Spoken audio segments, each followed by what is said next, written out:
You're sitting at a red light, and you feel it. That little shove when the light turns green, that soft whistle under the hood when you press down, that's your turbo doing its work. And somewhere in the back of your mind, a worry is already sitting there, quiet and heavy. Turbo engines don't last. Everybody says so. You get a few good years, and then you get a repair bill big enough to make your stomach drop. But here's what I found, and it took me years to believe it myself. The turbo is almost never what kills the engine. A habit kills it. A small, forgotten habit that cost you less than the loose change in your cup holder to correct, and almost nobody alive still does it. This is one of those things that got quietly erased from what we all know. A rule that old truckers and gray-haired mechanics used to guard like scripture. A rule that traces all the way back to a Swiss engineer and a patent filed in 1905. Stay with me, because by the end of this, you'll know the $1 move that can add 100,000 miles to an engine sitting in your driveway right now. No shop, no special tools, nothing you don't already own. I want to take you back to the moment I first heard it, because I almost drove right past it. It was a truck stop just off the interstate outside Amarillo, Texas, on a cold night with the wind coming sideways.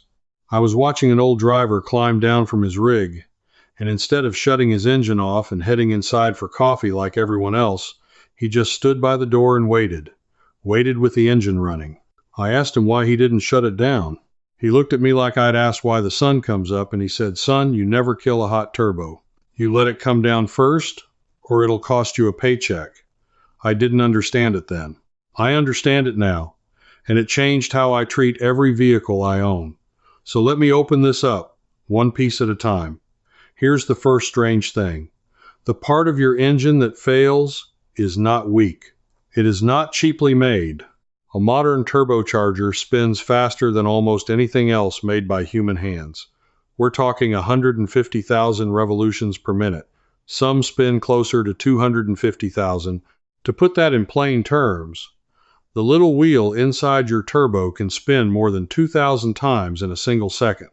Nothing in your kitchen, nothing in your garage, nothing you own comes anywhere close.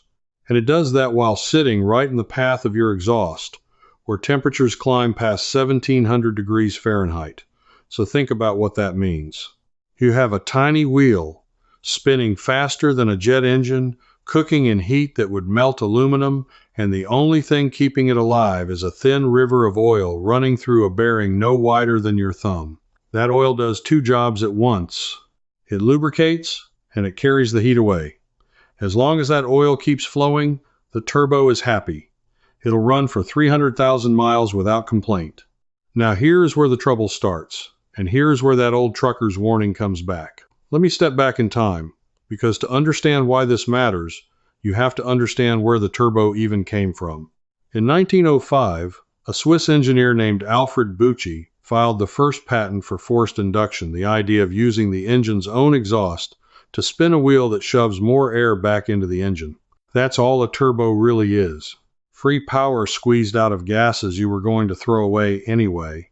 Bucci's idea was brilliant, but it was born on big diesel engines, ships, locomotives, machines that ran for hours and were shut down slowly by trained crews who knew exactly what they were handling. Those men knew a secret that we have completely forgotten. When you switch off a hot engine, the oil pump stops instantly. In that very same second, the turbo is still spinning. It doesn't stop when you turn the key. It keeps whirling on its own momentum, sometimes for 30 seconds or more, still buried in all that heat, but now with no fresh oil moving through it. The oil that's trapped in that bearing just sits there, roasting against metal that's still glowing hot. And roasted oil does something ugly. It turns to carbon. Hard, black, crusty carbon. Old mechanics have a word for it. They call it coking, like the coke you'd shovel into a furnace. Every single time you shut down a hot turbo without letting it cool, you bake another thin layer of that carbon into the oil passages. One time won't hurt you. But you don't do it one time. You do it twice a day, every day, for years. Those tiny oil passages slowly choke shut like grease clogging a drain pipe. And one ordinary morning, the oil can't get through anymore. The bearing runs dry. The turbo tears itself apart at 2,000 spins a second, and you are handed a bill for $2,000, $3,000, sometimes $4,000. Not because the part was bad, because nobody ever told you to wait. That's the first loop closed. But it opens a much bigger question, and this is the part that made me angry when I finally understood it. If this is so simple, if truckers and ship engineers have known it for 100 years, why did the rest of us never hear a word about it? Why did it disappear right at the moment when turbos landed in millions of ordinary cars? Somebody somewhere decided this knowledge wasn't worth passing on. And once you see who benefited from your silence, you can't unsee it. Let me tell you what changed. For most of the last century, turbos lived on big trucks, race cars, and a handful of oddball performance vehicles. The people who owned them were enthusiasts and professionals. They talked to each other. They knew the cool-down rule cold. Some of them even bolted on a little device called a turbo timer, a gadget that kept the engine idling on its own for a minute or two after you took the key out, so the turbo could spin down safely while you walked away. That was normal. That was just good sense. But then the ground shifted. Somewhere around the 2010s, the car companies faced a squeeze. Governments wanted better fuel economy and lower emissions. And the cheapest way to get a small engine to feel powerful while sipping less fuel was to bolt a turbo onto it. So they did. They put turbos on everything. Little family sedans, grocery getters, compact crossovers driven by people who had never lifted a hood in their lives. By the late 2010s, roughly 1 out of every 3 new vehicles sold in America came with a turbo. Today it's closer to half. And here's the quiet, ugly part. They knew that a car marketed to ordinary families could not come with a homework assignment. You can't sell a convenience machine and then tell the buyer they have to stand in the driveway and wait a minute before walking inside. That doesn't fit the story. The story they were selling was, get in, drive, forget about it, it just works. So the cool-down rule wasn't taught, it wasn't in the ads. It got buried at the very back of the owner's manual, if it appeared at all, in language so soft and vague that nobody read it and nobody worried. Follow the money, and it gets worse. A turbo that dies at 90,000 miles is not a disaster for the people who sold it to you. Your warranty is long gone by then. That failure means a repair bill for a shop or a trade-in on a new car because the repair costs more than the car is worth. Every single link in that chain profits. When your engine wears out early, the only person who loses is you, standing in a service bay, being told your turbo is shot, and here's the estimate. That's how a 100-year-old piece of common sense got erased in about 10 years. Not by accident. By design. And if you want to go even deeper into the forgotten knowledge that keeps getting buried the moment it stops making money for someone else, I want to tell you about something I've been building. I've spent years pulling together the methods, the habits, and the plain mechanical truths that used to be common knowledge before convenience culture quietly swallowed them whole.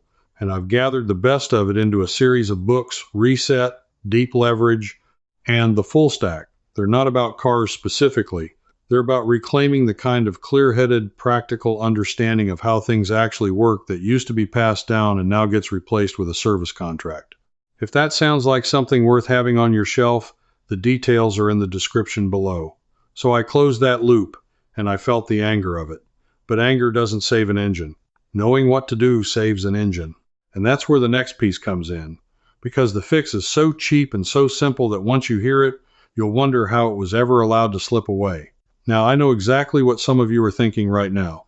You're thinking this sounds like it's for the fellow with the fancy garage, the diagnostic computer, and money to burn on premium everything. You're thinking, I just want my car to run, I don't have time for gadgets, and I'm not about to start spending. If that's you, then lean in close, because this next part was built for you and nobody else. You will not spend $1 today. You will not buy a single tool. You already own everything you need, and you can start this exact minute on the very next drive you take. Here is the whole method, and it comes straight out of what that trucker knew and what the ship engineers wrote down a century ago. The rule is this: before you shut off a turbo engine, give it a little time to come down from the heat. That's the entire secret. But let me make it real and specific, because vague advice is useless, and I promised you exact numbers. If you've been driving gently around town, running errands, sitting in traffic, your turbo has never worked very hard. In that case, 10 to 15 seconds of idle before you turn the key is plenty. Pull into your spot, put it in park, and just count slowly to 15 before you switch it off. That's it. 15 seconds. You spend longer than that looking for your keys. But if you've been working that engine hard, if you just came off the highway at speed, or you climbed a long hill, or you were towing a trailer or hauling a heavy load, that turbo is glowing. Give it more. Let it idle for a full minute, maybe two, before shutting down. During that minute, the turbo slows to a lazy crawl while the oil pump keeps pushing cool, fresh oil right through the bearing, washing the heat away and stopping that carbon from ever forming. Now, you don't even have to stand there staring at the clock. Here's the trick I use, and it makes it effortless. Plan your last minute of driving to be the gentle part. When you're a half mile from home, ease off. Coast through the neighborhood. Roll, slow down your street. By the time you pull into the driveway, that turbo has already cooled itself on the move, and you can shut down almost right away. You turn the cool down into part of the drive, and it costs you nothing but a light foot for the last quarter mile. That is the free version, and it alone will do more to save your engine than any additive or gadget you could ever buy. I started doing this years ago on a used truck everyone told me was living on borrowed time. That truck is still running strong, well past 200,000 miles, and the turbo has never been touched. But I promised you a $1 fix, and I keep my promises. So let me show you where that single dollar goes, because it's the other half of this story, and it's the part that surprised even me. Remember, the turbo's whole life depends on oil, clean oil that flows freely and can take the heat without breaking down into carbon. And here's the thing that the quick convenience culture never wants you to sit and think about. The old rule of thumb for oil changes, the one burned into every one of us who learned to drive decades ago, was every 3,000 miles or 3 months. That number came from an era of simple engines and cheap oil, and for a turbo engine, drifting too far past a sensible interval is like slowly starving the one thing keeping your most expensive part alive. Turbos are brutal on oil. They heat it, they shear it, they cook it, far harder than any old engine ever did.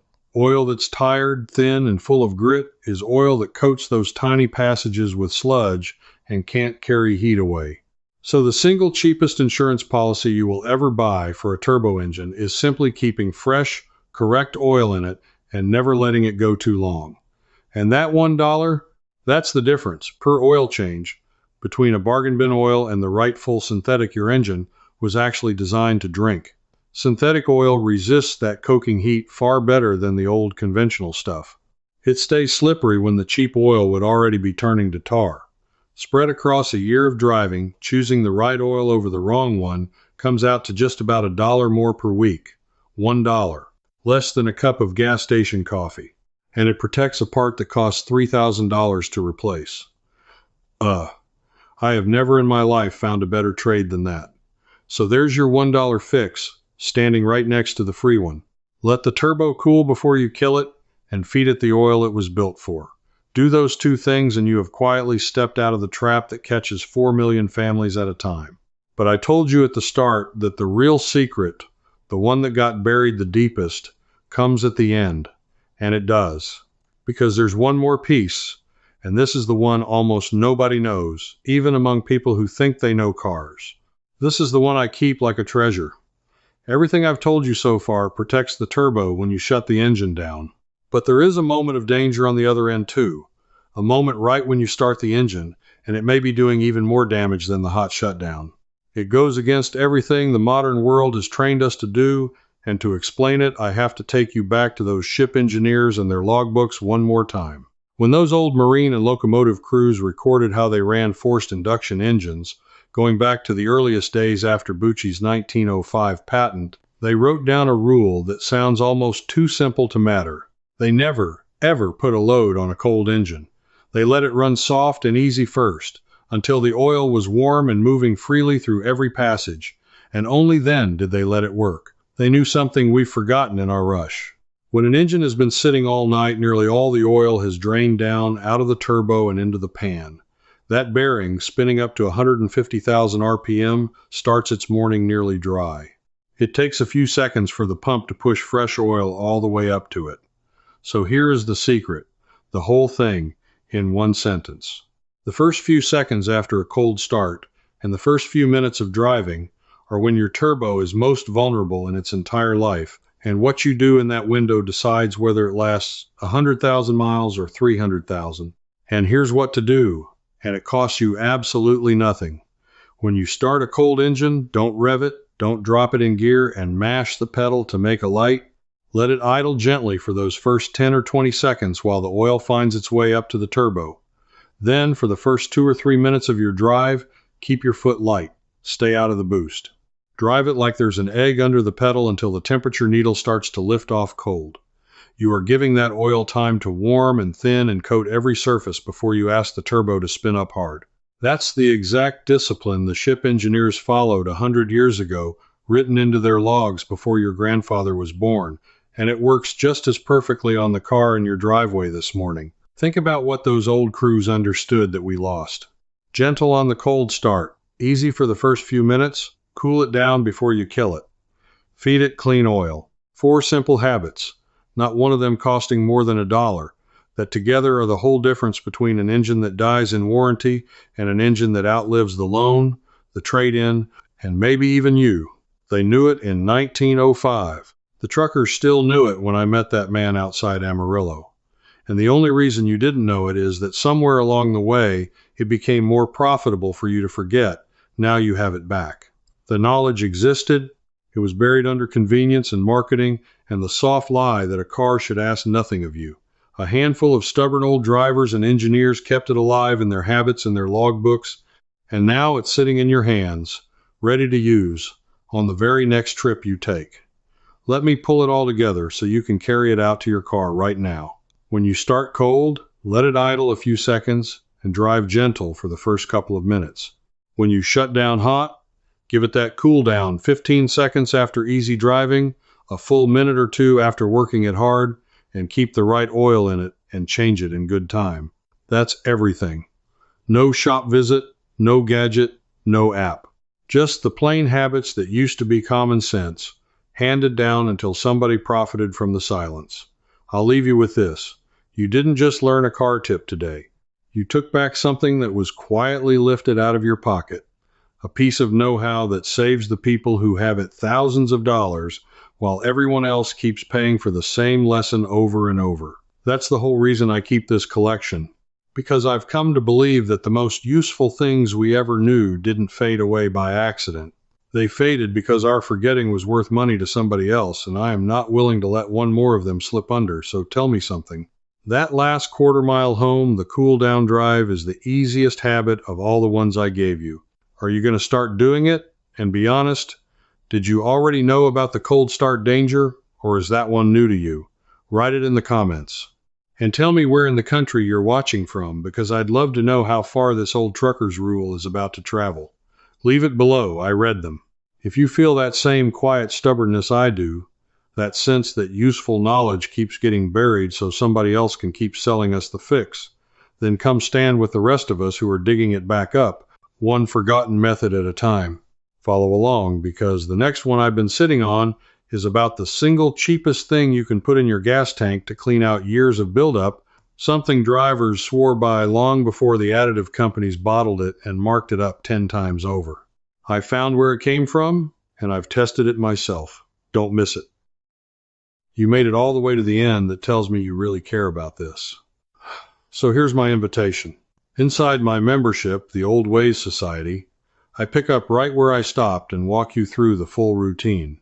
You can ask me your own question, and a real person, us, answers you, not a machine. You belong here with us. Just point your phone at the code on the screen. Cancel anytime.